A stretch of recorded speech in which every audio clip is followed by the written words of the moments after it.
오늘도 시청해 주셔서 감사합니다.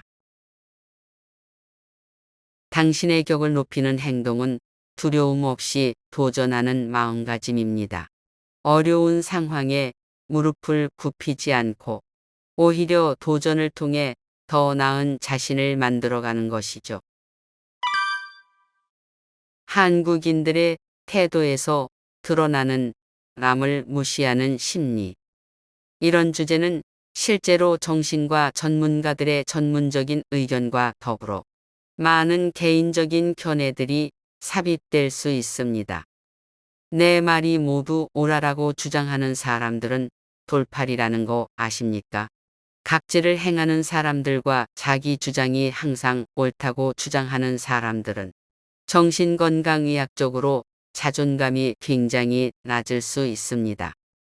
낮은 자존감을 가진 사람들은 자기 자신을 충분히 인정받지 못한 경험이나 어린 시절에 부모로부터 올바른 대우를 받지 못한 경우가 많습니다.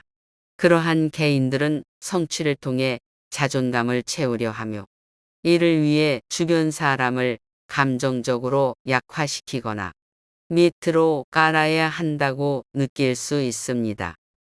이러한 특징을 가진 사람 중 대표적인 예로 나르시시스트가 있습니다. 나르시시스트들은 뛰어난 머리를 가지고 있을 뿐 아니라 성질이 고집스럽고 타인을 깔고 무시하며 자기 자신을 과시하려고 하는 경향이 있습니다. 또한 만약 상대방이 자신의 입장에 동의하지 않는다면 심각한 협박이나 위협을 행사할 수도 있습니다. 무례한 사람들을 거르는 방법과 그 영향. 나르시스트나 자존감이 낮은 사람들과의 교류는 피하는 것이 좋습니다. 또한 소시오패스적인 성향을 가진 사람들도 주의가 필요합니다. 이들은 자신의 이익을 위해 다른 사람을 이용하려 하며 얼핏 보면 친절해 보일 수 있지만 실제로는 필요할 때만 친절을 보이는 경향이 있습니다. 소시오패스는 자신의 목적을 이루기 위해 남을 이용하고 그들이 원하는 것을 얻기 위해 자신을 앞세우는 경향이 있습니다. 이런 상황에서는 이러한 사람들을 무시하는 것이 바람직합니다. 어떻게냐면 그들의 말을 한 귀로 듣고 다른 귀로 내보내어 외면하는 것이 효과적입니다. 그러나 사람들은 종종 말 그대로 무시하기가 어렵습니다. 말하면서 손에서 놓으라는 건데도 마치 손에 인절미를 쥐고 있는 듯한 경우가 많습니다. 무시하더라도 상처를 받아 마음에 남을 수 있습니다. 그래서 그들의 말이 마음에 남아 자괴감이 들거나 자신을 낮게 생각하게 될 수 있습니다. 그러한 상황에서는 간단한 무시만으로는 부족할 수 있으며 이런 경우에는 더 적극적인 방법을 채택하는 것이 필요할 것입니다. 무례한 상황에서 편안하게 대처하는 방법. 우선 대부분의 규모 있는 직장에서는 헬프미를 활용할 수 있습니다. 그러나 때로는 자존심 상해 부서에 직접 찾아가기가 망설일 수 있습니다. 이런 경우에는 부드럽게 표현하여 이야기할 수 있습니다. 팀장님, 그 정도는 아니지 않을까요? 와 같은 말과 웃음을 활용하면 좋습니다. 가장 효과적인 방법 중 하나는 부드럽지만 단호한 어조로 자신의 의견을 표현하는 것입니다. 단, 이런 자세를 가지려면 조금 시간이 필요할 수 있습니다. 직장 초년병 때는 더 어렵게 느껴질 수 있습니다. 그러면 어떻게 해야 할까요? 신입사원이나 초년병일 때는 윗사람이 부르면 비실비실하게 웃고 소심하게 다가가지 말고 잘 몰라요와 같은 소심한 답변을 피하는 것이 좋습니다. 일반적으로 사람들은 무시당하거나 각질을 당하는 경우에는 진지한 표정과 경청하는 태도를 선호합니다. 만약 직장에서 말을 조심스럽게 하는 경험이 있다면 부드럽지만 단호한 말을 사용하여 효과적으로 의견을 표현할 수 있습니다. 명확한 막말에 대처하는 방법. 일부 사람들은 공개적으로 불쾌한 언어를 사용하는 경우가 있습니다.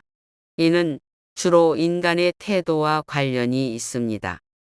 일단 머리가 나쁜 사람들은 그 중에서도 가장 흔한 것으로 여겨집니다.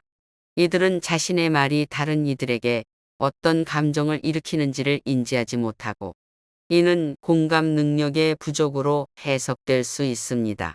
인간은 보통 타인의 감정을 이해하고 나눌 수 있는 마음 이론을 가지고 태어나기 때문에 이런 특성을 갖지 못한 경우 문제가 될 수 있습니다. 이런 상황에서는 대놓고 욕을 하는 사람에게는 적절한 대응이 필요합니다. 그러한 상황에서는 그들과 동등한 태도로 대화하고 비슷한 말로 응답하는 것이 효과적일 수 있습니다. 그러나 이들은 예의를 지키지 않는다는 사실을 인정해야 합니다. 이는 상급자에게도 마찬가지이며, 만약 그렇지 않다면 조직 내의 문제로 신고되어야 합니다. 혼자 해결하기보다 동료들의 지원을 받아 문제를 해결하는 것이 중요합니다. 나쁜 태도를 보이는 상급자와 동료들에게 맞서기 위해서는 일종의 인간관계 리셋이 필요할 수 있습니다. 직장을 옮기는 것이 한 가지 방법이지만, 지속적으로 그런 문제가 발생한다면 조직 내에서 문제를 해결해야 합니다. 정신과 의사가 인간관계에 손절하는 기준. 상황 속에서 교묘하게 어긋나는 사람들이 존재합니다. 실제로는 뒷얘기를 통해 상대를 깎아내리고 있을 수 있습니다. 특히 가까운 여성 친구들 사이에서도 이런 인간관계가 발생할 수 있습니다. 이는 가정교육이 덜 받은 경우나 사회화가 부족한 경우에 빈번히 나타날 수 있습니다. 히스테리적 성향을 가진 사람들은 자기중심적이며 상대방의 관심을 받기 위해 말을 꺼내는 경향이 있습니다. 이들은 여러 명이 모인 자리에서 주제가 떨어지면 남의 뒷얘기를 즐기는 경우가 많습니다. 이런 상황에서는 이들에게 능숙한 돌려가기가 자주 발생할 수 있습니다. 만약 이런 상황에서 불편함을 느낀다면 상대의 말을 신중하게 듣고 판단하는 것이 필요합니다. 그리고 자신의 1m 반경 안에서 친하게 지내야 한다는 인식을 가져야 합니다. 다른 동료나 상사들과는 일하는 동료로서의 관계를 유지하며 필요하다면 주변 친구들과 상황을 공유하여 해결해 나가는 것이 중요합니다. 어떤 경우에는 직장에서의 갈등을 완화하거나 필요하다면 상급자에게 보고하여 조치를 취할 수 있습니다. 마지막으로 자기 자신의 감정과 마음을 소중히 여기고 서로의 차이를 존중하면서 평화로운 직장 생활을 유지하는 것이 바람직합니다. 감정적인 쓰레기통 되지 않으려면 이렇게 해보세요. 지나치게 감정에 휩싸이지 말아보세요. 감정적으로 반응하는 사람들이라고 해서 항상 진실된 감정을 표현하는 것은 아닙니다. 표면적으로는 감정적으로 보일 수 있지만 실제로는 지나치게 과장된 감정을 드러내기도 합니다. 이러한 사람들은 친구들 사이에서 간혹 별것도 아닌 일에 대해 과하게 화를 내거나 지나치게 좋아하거나 안 좋으면 세상이 끝난 것처럼 행동하는 모습을 보입니다. 이는 일종의 성격적인 경향으로 템퍼러먼트 또는 기질이라고도 불립니다. 이러한 성향을 가진 사람들 중에서는 감정에 묻어난 경우도 있습니다. 누구나 이러한 성향을 가진 친구들을 갖고 있을 것입니다. 화가 나거나 기분이 안 좋아 보이는데도 불구하고 미소 지으면서 스트레스를 받지 않는 친구들이 부럽게 느껴집니다. 그런데 이런 친구들 중에서 감정을 계속해서 터뜨려주는 친구가 있다면 나에게는 꽤 괴로운 일일 수 있습니다. 이러한 친구는 자신의 감정을 터뜨리고 나에게 보여주어야 하는 사람인데 내가 그만큼 만만한 사람이라 그 감정의 쓰레기통이 되어버렸다는 느낌이 들 수 있습니다. 가끔 딸들 중에서는 어머니의 감정을 받아주는 딸들도 있습니다. 그런데 왜 친구의 감정 쓰레기통이 되는 걸까요? 그런 친구들은 본질적으로 자기 성장에 도움이 되지 않는다는 것을 알아야 합니다. 만약 친구 중에서 지나치게 감정적인 사람이 있다면 감정을 받아주되 지나치게 똑같은 감정을 공유하면 안 됩니다. 예를 들어 너무 좋아하는데 나도 모르게 맞춰주면 그런 상황이 자주 발생하게 될 것입니다. 그렇게 될 때마다 당신에게 찾아올 것이기 때문입니다. 이런 상황에서는 조금은 냉정하게 대해야 합니다. 그 친구만큼 기쁘게 반응할 필요는 없습니다. 슬플 때도 마찬가지입니다. 그 친구가 화를 내서 육두문자를 사용하더라도 똑같이 화를 내면 상황은 더 악화될 것입니다. 그래서 나는 약간 차분해져야 합니다. 이런 태도는 그 친구가 마음을 진정하는 데 도움이 될 것이며 성숙한 인간이 가져야 하는 태도라고 생각합니다. 성숙한 사람들은 모든 일에 너무 감정적으로 반응하지 않습니다. 일이 잘 되었을 때도 너무 좋아하지 않으며 일이 잘 되지 않았을 때도 너무 실망하지 않습니다. 인생에서 일이 항상 원하는 대로 흘러가지는 않기 때문에 오늘이 잘 되었다고 내일이 잘 될 것이라고 믿는 것보다는 좀 더 안정된 마음가짐이 필요합니다. 그래야 성숙한 사람으로 성장할 수 있습니다. 대인관계에서의 자신감은 주로 여기에서 비롯됩니다. 자신감은 자존감의 중요한 부분으로 자기 효능감 안에 있는 것 중 하나입니다. 특히 자기 효능감은 예를 들어 잘하지는 못하지만 무언가를 만들어 본 적이 있어 배우면 할 수 있을 것 같은 능력을 믿고 있습니다.